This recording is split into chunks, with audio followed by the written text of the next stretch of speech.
And as Russia's war in Ukraine drags on, 10 Ukrainian ambulances are destroyed every week. So on this Giving Tuesday, former NASA astronaut Scott Kelly is raising funds to replace these life-saving assets. Kelly, of course, an identical twin to his fellow former astronaut, just re-elected Arizona Governor Mark Kelly. Scott Kelly spent an amazing 520 days in space. 340 of those were on the International Space Station. And why that's so interesting, it was alongside Russian cosmonaut Mikhail Kornienko. Since leaving NASA, Kelly has been an outspoken critic of the Russian invasion of Ukraine, returning his Russian fight medal and calling out some of the Russians he once thought of as colleagues. Kelly is currently on the ground in Kyiv as a United 24 ambassador, the official fundraising organization set up by President Zelensky. The group is also fundraising to supply 1,000 generators to power Ukrainian hospitals. Commander Scott Kelly joins me now.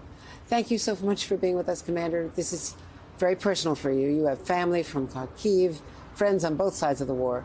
You also were an EMT and a flight medic. How did you get involved with United 24? Well, like you said, Andrea, this issue is really important to me. I have a brother-in-law who's Ukrainian American too. A niece and a nephew that are Ukrainian Americans as well, although they were born in the United States.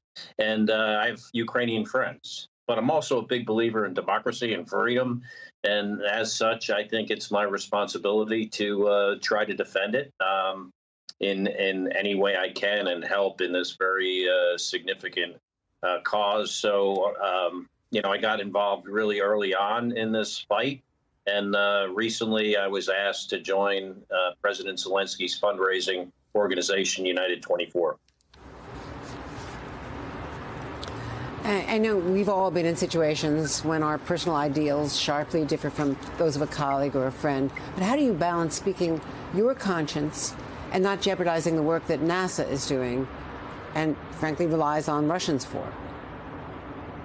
Yeah, NASA's in a tough spot. They rely on Russia for certain aspects of the control of the International Space Station. So I understand, their challenge there.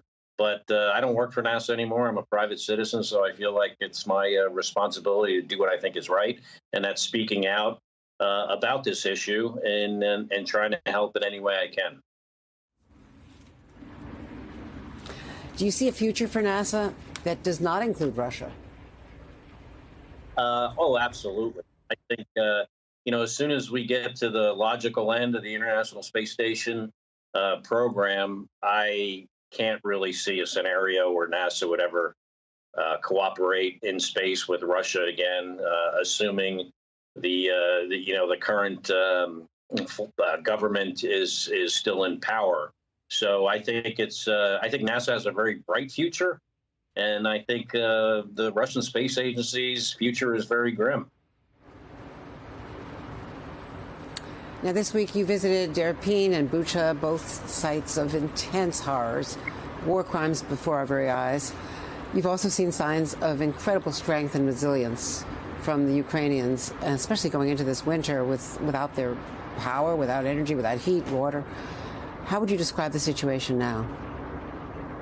It's really heartbreaking to see what happened in Bucha with the war crimes, the murder, the torture, evidence of that in Irpin, just the destruction in civilian infrastructure. The Russians will claim that, a lot of this damage was either made up or collateral damage that they didn't intend. But when you see it yourself, when you see the fact that, tanks were shooting at close range at apartment buildings where people lived and killing those people and destroying their homes. It's very clear that this is an intentional war of terror. And now, since they can't win on the battlefield, they decided to terrorize the whole population by destroying their infrastructure, their energy systems, their water, their heat, which is a war crime. So hopefully, I'm hoping, someday that they're going to see the repercussions of that and pay the price. Well, Commander Scott Kelly, thank you so much. It's great to see you.